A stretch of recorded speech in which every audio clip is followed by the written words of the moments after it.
লোহজং বাজার, লোহজং থানা, গোরাদুর বাজার। জাজিরা তো আসে, শিবচর তো আসে। জাজিরা তো কি বেশি আছে, তরকারি, মরিচ, পেঁয়াজ। এই সময়টা বেশি আসে এগুলো? সারা মৌসুমে আহে, এই মৌসুম শীতের মৌসুম একটু বেশি আসে। ধরেন 1 বিঘা জমি নাগাইতে কেউ 1 লাখ, 1.25 লাখ, 1.5 লাখ টাকা খরচ হয়েছে। আর ওখান বিক্রি করতে কেউ 50,000, 60,000, 70,000। এর মানে যে 10 বিঘা লাগাইছে তার তো 5 লক্ষ টাকা লস হয়ে যাবে। 5 বিঘা আর বেশিও লস হইতে পারে না। ওই দাম দেখে তো আলু বেসন অনেক দাম না কিনে লাগাইছিল, আলু তো অনেক দাম কম। তখন এই বেসনটা কি দাম বেশি ছিল? হ্যাঁ, বেসন আলু অনেক দাম আসলো না। বেসনের দাম বেশি আসলো ওই সময়। মোটা খাওনি আলু তো 70-80 টাকা। আচ্ছা আচ্ছা। তো বেসন তো ওই তুলনামূলক আর বেশি দাম হয় না। হ্যাঁ হ্যাঁ, ওই বেশি দামটা কিনে না গাইছে, আলুর দাম হয়েছে কম। অনেক গেরস্ত মার খেয়ে গেছে গা। বন্ধুরা, আজ এসেছি মুন্সিগঞ্জ লোহজং ঘোড়াদৌড়। এই ঘোড়াদৌড় এসেছি আজ এক কৃষকের সাথে কথা বলবো, এবং উনি ব্যবসা করেন, পেঁয়াজ কিনেন, আলু কিনেন, কিনে আবার বিক্রি করেন। তার সাথে একটু কথা বলবো। গাড়িতে আমাকে নামিয়ে দিল, আমি ওখান থেকে আজ নাস্তা খেতে যাব। নাস্তাটা খেয়ে তার সাথে একটু কথা বলতে যাব। বন্ধুরা, এই যে হোটেলটি দেখছেন, এখানে আটা রুটি পাওয়া যায়। আমরা ঘোড়াদৌড় আছি। ঘোড়াদৌড় এসে আজ নাস্তা খাবো এই রাজু মল্লিক ভাইয়ের যে হোটেল। এখানে আপনারা রুটি পাবেন। রুটি এখানে রুটি দেখেন বানাচ্ছে, খুব ঘরোয়া পরিবেশে রুটি বানাচ্ছে। এখান থেকে আজ নাস্তাটা খেয়ে নিব। আপনারা আসলে এখানে যদি কোথাও যেতে চান, এখানে কোনো কাজে আসলে আপনারা নাস্তা খেয়ে যেতে পারেন খুব অনায়াসে। আজ আমরা এখানেই নাস্তা করব। আমাকে যে জায়গাটায় নামিয়ে দিল সেটি হলো পদ্মার পাড়, ঘোড়দৌড়। যারা মুন্সিগঞ্জের বাসিন্দা তারা অনেকেই এই জায়গাটা চিনেন। আর ওই সোজা যায়, ওটা হলো বালিগাঁওয়ের দিকে যায়। তা আমি হোটেলে ঢুকলাম, খুব ভালো ঘরোয়া পরিবেশে সুস্বাদু খাবার। এখানে আটা রুটি, পরোটা, তেলে ভাজা, সব ধরনের কিছুই পাওয়া যায়। তাদের ভাজিটাও স্পেশাল। একদিকে যেমন ফসল বেচে লোকসান হচ্ছে কৃষকদের, আরেকদিকে চরে বেঁচে থাকার স্বপ্ন দেখছেন তারা। আসুন শুনি তাদের মুখ থেকে। ভাই, সব জায়গায় কিন্তু দুষ্ট লোক আছে, কম বেশি।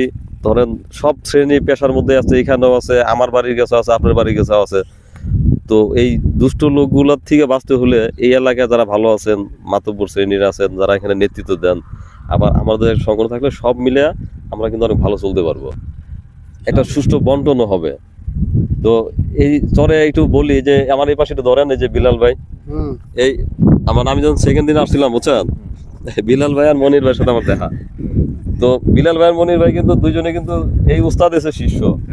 কিন্তু বিলাল ভাই আন্তরিক, কিন্তু বিলাল ভাই একটু কথাবার্তা কম বলে।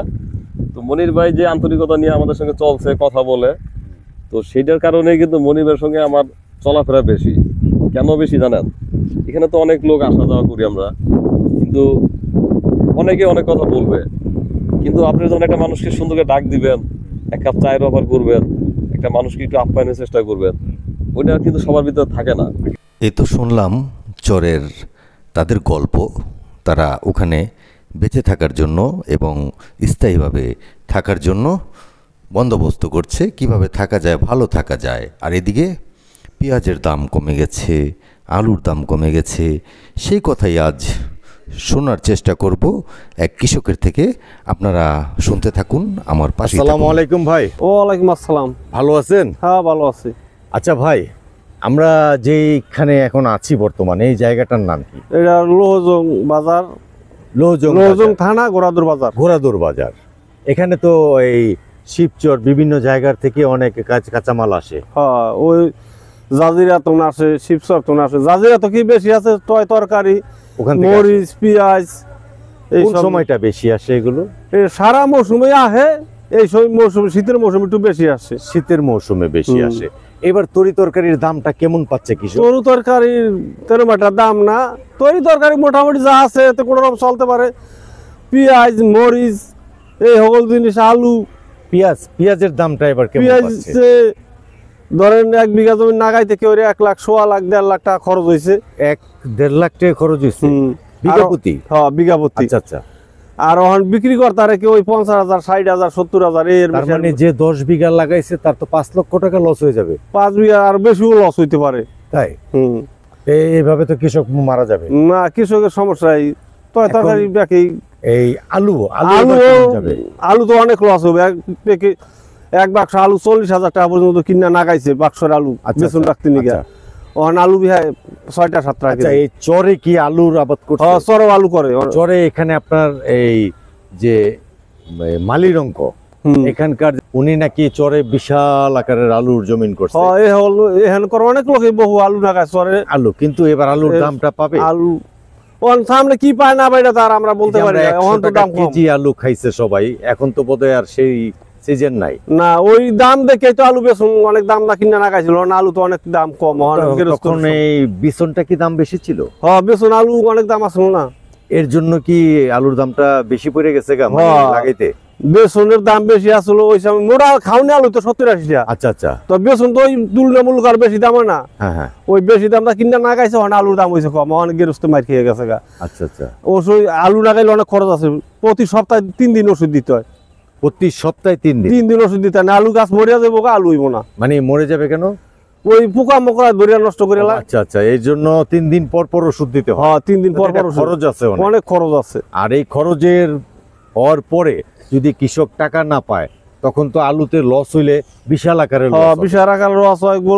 দেখা যায় ওই যে আর 2-5 বছর আগে একবার আলুতে লস হয়েছে। মানুষ টাকা পয়সা অনেক ঋণ হয়ে গেছে, দিতে পারে না, মরিয়া গেছে গলায় দড়ি দেয়। আমি শুনছি। হ্যাঁ হ্যাঁ, এই যে এই টাকা দিয়ে বলে কি করবো? বিক্রমপুরে নাকি অনেক লস হয়েছে আলুতে, বহু লস হয়েছে। ওই হিসাবে ওখানে এটা যদি সরকার ভালো মন্দ দেখে তাইলে কিছু। এই ব্যাপারে কি জেলা প্রশাসক, সরকার এবং এই দেশের কেউ কি আগায় আসে নাই কখনো? ওখানে এই সম্বন্ধে তো আমরা জানি না। আমার বাড়ি হয়েছে জাজিরা থানা। আমরা এখানে পেঁয়াজের ব্যবসা করি আমরা।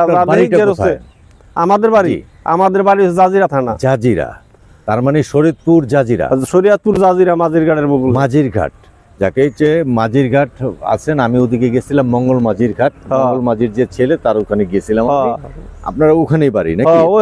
এখানে কি করেন? পেঁয়াজ কিনে বিক্রি করি। আচ্ছা, পেঁয়াজ কিনে বিক্রি করেন। যারা ওখান থেকে আনে পেঁয়াজ তারা আপনারা কিনেন? আপনাদের থেকে আবার কারা নেয় কিনে? আমাকে থেকে এই এলাকার বাজারে পাইকাররা নেয়, নিয়ে তারা খুচরা বিক্রি করে। ঢাকা যায় না? না, আমরা ঢাকা যাই না। ও, ঢাকা এখান থেকে নেয় না। এখন যে পেঁয়াজটা উঠছে এটা কি পেঁয়াজ? এটার কয় মুড়ি কাটা পেঁয়াজ। মুড়ি কাটা পেঁয়াজটা কি আগে ওঠে? হ্যাঁ, মুড়ি কাটা আগে ওঠে। আর যে বুনা পেঁয়াজটা, আলির পেঁয়াজ কয়, ওইটা চৈত্র মাসে উঠে। চৈত্র মাসে উঠবে। আর বেসন পেঁয়াজ যেটাকে বলা হয়, বেসন এই চৈত্র মাসে ওঠে। ওইটা বেসন, ওটা চৈত্র মাসে। তার মানে কিছু রেখে কিছু আস্তে আস্তে বিক্রি করে কৃষক, আস্তে আস্তে বিক্রি করে আর খায়। ধরেন কেমন এবার পেঁয়াজ মোটামুটি ভালো হয়েছিল। ভালো হয়েছে না? ফসল ভালো হয়েছে? ফসল ভালো হয়েছিল, দাম নাই, দাম পাচ্ছে না কৃষক। আচ্ছা যাক, আপনার সাথে কথা বলে ভালো লাগলো। আমরা এখন ঘোড়াদুর বাজারে আছি। আগামীতে আপনার সাথে আবার দেখা হলে আবার কথা হবে। আসসালামু আলাইকুম। ওয়ালাইকুম আসসালাম। এই যে এই জমিগুলো দেখছেন, এখানেই চাষাবাদ হয় পেঁয়াজ, হলুদ, মরিচ, আলু। কিন্তু কৃষক যদি সঠিক দামটা না পায় তখন কি আর করবে? ভালো লাগবে না। চরে কিন্তু অনেক সম্ভাবনাময় আছে, অনেক কিছু করার। আর অনেক বাইরের লোক আসছেন চরে কিছু করার জন্য। কিন্তু কৃষককে আমাদের বাঁচিয়ে রাখতে হবে। কৃষক ন্যায্য দামটা পাইতে হবে, তখনই কৃষক বাঁচবে। আবার কথা হবে আপনাদের সাথে অন্য কোনো এপিসোডে।